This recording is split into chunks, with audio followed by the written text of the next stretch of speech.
જૂનાગઢ જિલ્લામાં વાતાવરણમાં પલટો આવતા વહેલી સવારે અમુક વિસ્તારોમાં વરસાદી ઝાપટા તો અમુક વિસ્તારોમાં છાંટા પડતા ખેડૂતોની હાલત કફોડી બની ગઈ છે। હાલ ઉનાળુ વાવેતરમાં કઠોળના પાક જેવા કેતલ, અડદ પર વરસાદી ઝાપટા પડતા ખેડૂતોના કઠોળના પાક પર વિપરીત અસર થઈ છે। ખેડૂતોનું કહેવું છે કે જો વધુ વરસાદ થશે તો કઠોળના પાકને વધુ નુકસાન થશે અને ખર્ચ પણ માથે પડશે।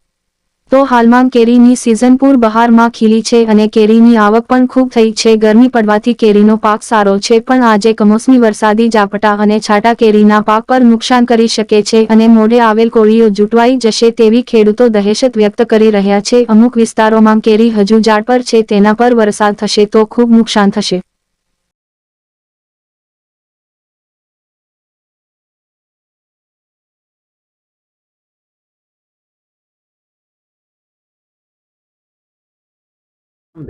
રોહિતભાઈ કાપડિયા, ગામ ઝાંઝેડા। પછી આજનો જે કમોસમી વરસાદ હવારમાં થયેલ છે એમાં ખેડૂતોને તલ અને મગમાં નુકસાની થઈ છે। જો હજી 2 દિવસમાં વધારે વરસાદ આવશે તો 100% નુકસાની જાય। અટાણે કોઈ એવી પરિસ્થિતિ નથી કે પાકને ભેરો કરીને ઢાંકી શકીએ। કેવી નુકસાની છે? નુકસાની જો અત્યારે તો 25% જેવી છે, થોડોક ઓછો વરસાદ છે, વધારે આવશે તો 100% નુકસાની જશે। મારું નામ જગદીશ કાપડિયા, ગામ ઉમટવાડા।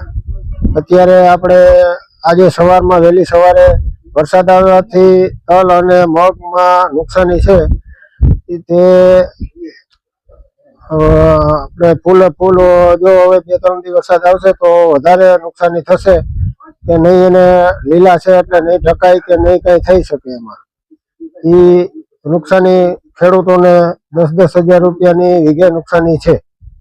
નામ બાવનજીભાઈ ખીમજીભાઈ કાપડિયા, ગામ કોયલી। અને અમારે કેરીમાં અત્યારે બહુ નુકસાની છે। કેવી નુકસાની છે? કેરીમાં નુકસાની હારામાં હારી।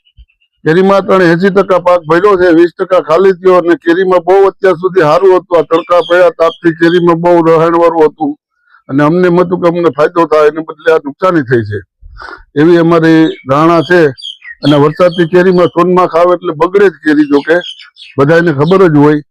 અને કેરીમાં બહુ નુકસાની થઈ હતી। તમારી માંગણી શું? અમારી માંગણી કઈ સરકાર આમાં કઈ વળતર આપે કે કોઈ ધ્યાન દે તો વધારે સારું, ખેડૂતને થોડો ઘણો ફાયદો થાય। અત્યારે ખેતી કરવામાં ડીઝલ છે નહીં અને વાહન ભાડા મોંઘા થઈ ગયા છે, એટલે બધી નુકસાની તો છે જ પહેલેથી છેલ્લે લગન।